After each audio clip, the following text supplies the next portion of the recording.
talk to me about stem cells and exosomes. I hear everybody's talking about stem cells and exosomes. You got to go to the Dominican Republic. You got to go to Panama. You got to go to Colombia. You got to, you got to go get all your stem cells. You got to make sure you get your exosomes. You got to make sure you're doing all this other kind of stuff, these IV therapies and everything else. Right.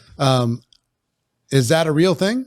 It's a very real thing. I mean, stem cells and exosomes here in the United States are, in the legal realm, are used topically. They're used for joints. They're used for, skin, hair, neck, face, décolleté. Also, what's décolleté? It's this area of the neck and the gobble. Chest. The gobble. So like microneedling procedures and all kinds of topical procedures. Okay. Cosmetic stuff. Yeah, cosmetic stuff. Dentists are also using them in the mouth now to actually accelerate wound healing. Surgeons are using them when they close wounds to accelerate wound healing. They're still not used intravenously in the U.S., but stem cells are phenomenal. They usually derive from what's called mesenchymal stem cells. They usually come from the umbilical cord. They don't come from babies like most people think.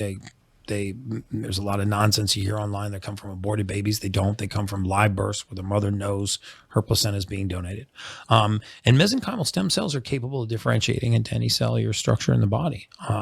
There is some mind-numbing research that is published on PubMed now that you can read on stem cells and their impact on all types of diseases. If COVID did anything positive for us, it actually laid the foundation for some of these stem cell therapies and exosome therapies to take a leap forward.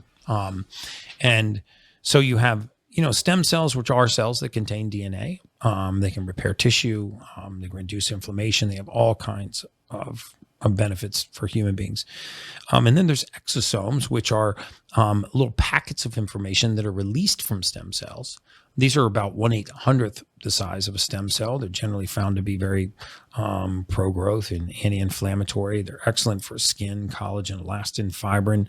They're also excellent for joints, knees, hips, shoulders, rotator cuffs, and inflammatory conditions in joints. That area of medicine to me is one of the most exciting areas of research right now. And yes, the big stem cell clinics and exosome infusion clinics are outside of the United States, mostly run by U.S. trained physicians. And those infusions are being done outside the United States, but there's some promising companies that are pushing their way through the FDA for approvals for certain conditions. And I think you're going to see a new frontier in medicine very soon based around the research on stem cells, and their exosomes, their derivatives. Yeah. No question.